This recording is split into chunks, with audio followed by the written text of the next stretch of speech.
நம்மை பாதுகாக்கும் தூய ஆவியை பற்றி இன்று அறிந்து கொள்வோம். கட்டுப்பாட்டிற்குள் வைத்திருக்கிறார். தூய ஆவியின் கட்டுப்படுத்தும் கரம் என்ற காரியம் ஒன்று உள்ளது. திருத்தூதர் பவுல் ஆசியாவில் நற்செய்தி அறிவிக்காதவாறு தூய ஆவியார் தடுத்திருந்தார். திரும்பவும் அவர்கள் பித்தினியாவுக்கு செல்ல முயன்றபோது இயேசுவின் ஆவியார் அவர்களை போக விடவில்லை. திருத்தூதர் பணி 16 அதிகாரம் 6-8 வரை. தூய ஆவியார் எப்படி அவர்களை கட்டுப்படுத்தினார் என்று நாம் பார்க்கிறோம். இதேபோல் நாம் செய்கிற தினசரி காரியங்களில் கூட தூய ஆவியார் நம்மை தடுப்பார். பல நேரங்களில் நான் சிலவற்றை பேச நினைப்பதுண்டு.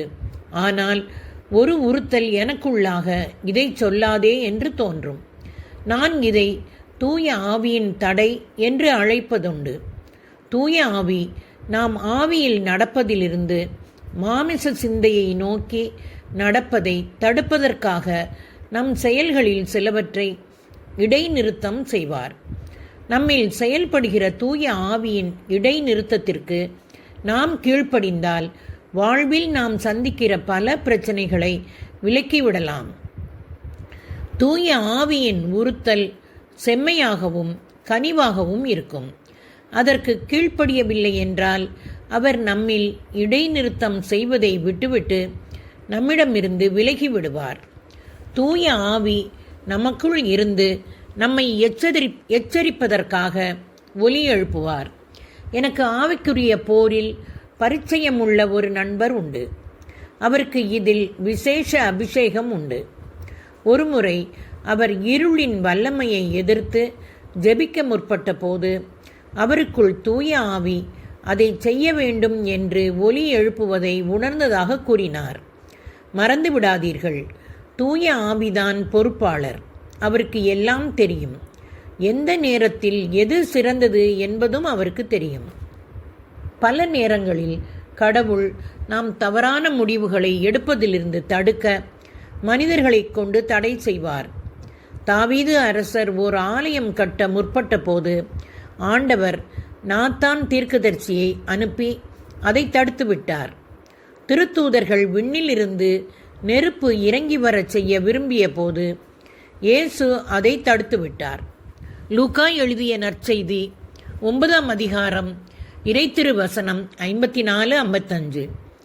தாவீதின் படைத்தலைவன் யோவாபு தாவீதிடம் மக்கள் தொகை கணக்கெடுப்பு வேண்டாம் என்று கூறிய போது தாவீது அதை கேட்க மறுத்துவிட்டார். 2 சாமுவேல் 24 அதிகாரம் 3வது வசனம். பிறகு தாவீதும் அவரது அரசும் அதன் பின் விளைவுகளை அனுபவித்தனர். நாம் பிறர் மூலமாக ஆண்டவர் கூறுவதை அறிவதற்கு தாழ்மையோடு ஆவியிலே நடக்க வேண்டும். பிழையாம் தவறு செய்யாமல் இருக்க ஒரு கழுதை அவரை தடுத்ததை நினைத்து பாருங்கள். எண்ணிக்கை 22 அதிகாரம் 28-30 வரை. உங்களில் இருக்கிற தூய ஆவியானவர் கொடுக்கிற சமிக்ஞைகளை நீங்கள் கவனிக்க எச்சரிக்கையாக இருக்கவில்லை என்றால் நீங்கள் தவறான பாதையில் சென்று விடுவீர்கள். தடை செய்யும் தூய ஆவியார் குரலை கவனிப்பது மிக முக்கியமானதாகும். மாமிச சிந்தையில் நாம் எடுக்கும் முடிவுகளை தடை செய்ய ஆண்டவரது இறைவார்த்தை நமக்கு நினைவூட்டுகிறது. ஞாபகம் வைத்துக் கொள்ளுங்கள், உங்களை விட தூய ஆவியானவர் மிக பெரிய அறிவாளி. பாதுகாக்கிறார். தூய ஆவியானவர் நம் ஆவியின் பாதுகாவலர், நமது ஆத்மாவின் காவல்காரர். திருவிவிலியம் நமக்கு கூறுகிறது, உலகம் அனைத்தையும் ஆண்டவரின் கண்கள் சுழன்று பார்க்கின்றன. அவர் தம்மை முழு மனத்துடன் நம்பும் அனைவருக்கும் ஆற்றல் அளிக்கிறார். 2 குறிப்பேடு 16-9வது வசனம். இது ஆச்சரியமான காரியம் இல்லையா? நாள் தொடங்கி நாள் முடியும் வரை தூய ஆவியார் நம்மை பாதுகாக்கிறார். தூய ஆவியின் துணையால் இந்த உலகத்தின் படைகள் நடக்க பயப்படும் இடத்தில் கூட நாம் கால் மிதித்து நடக்க முடியும். சிம்சோனும் அவர் தந்தையும் தாயும் திமினாத்துக்கு புறப்பட்டு சென்றனர். அவர்கள் திமினாத்தின் திராட்சை தோட்டங்களை வந்தடைந்தனர். அப்போது ஒரு சிங்கக்குட்டி கர்ச்சித்துக் கொண்டு அவர் மீது பாய்ந்தது. ஆண்டவரின் ஆவி ஆற்றலுடன் அவர் மீது இறங்கியது. ஆட்டை இரண்டாக கிழிப்பது போல் சிங்கக்குட்டியை அவர் வெறுங்கையால் கிழித்தார். நீதித்தலைவர்கள் 14வது அதிகாரம் திருவசனங்கள் 5-6.